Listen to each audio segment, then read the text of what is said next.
جب رمضان کی پہلی رات ہوتی ہے تو شیاطین اور سرکش جنات جکڑ دیے جاتے ہیں، اور اسی طرح حدیث پاک میں آتا ہے کہ جہنم کے دروازے بھی بند کر دیے جاتے ہیں، غلقت ابواب النار، اور پھر جہنم کا کوئی دروازہ کھولا نہیں جاتا۔ اسی طرح فتحت ابواب الجنہ، جنت کے دروازے کھول دیے جاتے ہیں اور پھر جنت کا کوئی دروازہ بند نہیں کیا جاتا۔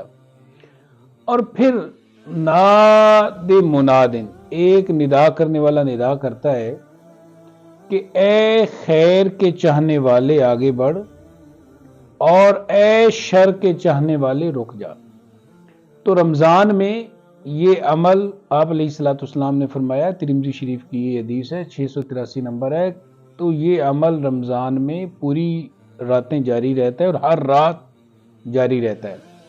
تو رمضان کا بابرکت مہینہ جو ہے اللہ تعالیٰ کی طرف سے خارج میں جو اہتمام کر دیا جاتا ہے کہ جہنم کے دروازے بند کر دیے جاتے ہیں اور جنت کے دروازے کھول دیے جاتے ہیں، تو ہمیں بھی چاہیے کہ ہم اپنی داخلی کائنات میں، اپنے باطن میں ایک انقلاب برپا کریں، اپنے آپ کو ریفریش کریں۔ اللہ تعالیٰ تو چاہتے ہیں کہ اللہ کے بندے جو ہیں وہ جہنم کی آگ کا ایندھن نہ بنیں اور جنت کے مستحق ٹھہریں۔ اللہ تعالیٰ رمضان پورے کا پورا ہمیں صبر کے ساتھ اور استقامت کے ساتھ گزارنے کی توفیق عطا فرمائے۔